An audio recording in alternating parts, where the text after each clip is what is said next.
Hi friends, welcome to my channel. ಇವತ್ತಿನ ಸಂಚಿಕೆಯಲ್ಲಿ ಗೌರಿ ಕಲ್ಯಾಣ ಧಾರಾವಾಹಿ ಸಂಚಿಕೆಯಲ್ಲಿ ಏನಾಗುತ್ತೆ ಅಂತ ಹೇಳಿ ತಿಳಿದುಕೊಳ್ಳೋಣ ಬನ್ನಿ.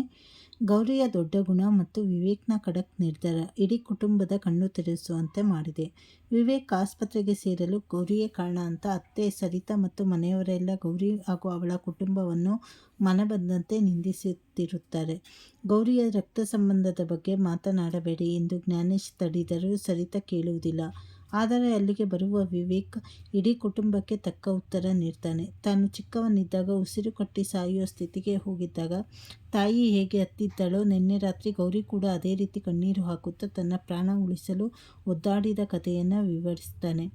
ಡಾಕ್ಟರ್, ನರ್ಸು ಅಷ್ಟೇ ಯಾಕೆ, ಆಸ್ಪತ್ರೆಯಲ್ಲಿ ಕಸ ಗುಡಿಸುವವರ ಕೈಕಾಲು ಹಿಡಿದು ತನ್ನ ಗಂಡನನ್ನು ಬದುಕಿಸಿಕೊಡಿ ಎಂದು ಗೌರಿ ಭಿಕ್ಷೆ ಬೇಡಿದ್ದನ್ನು ನೆನೆದು ಭಾವುಕನಾಗ್ತಾನೆ.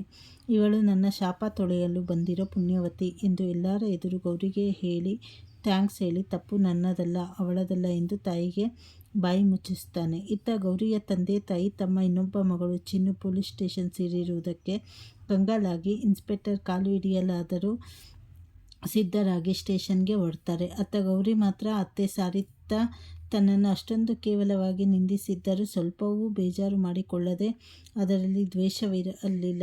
ಮಗನ ಮೇಲಿರೋ ತಾಯಿಯ ಕರುಳಿನ ಸೆಳೆತವಿತ್ತು ಎಂದು ಹೇಳುವಾಗ ಅವಳ ದೊಡ್ಡ ಗುಣಕ್ಕೆ ಚಿಕ್ಕತ್ತೆ ಬೆರಗಾಗ್ತಾಳೆ.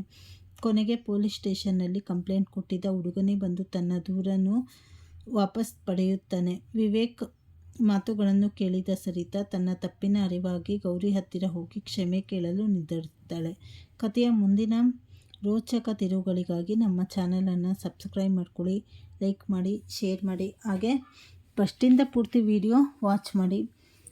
ಧನ್ಯವಾದಗಳು. Thank you very much.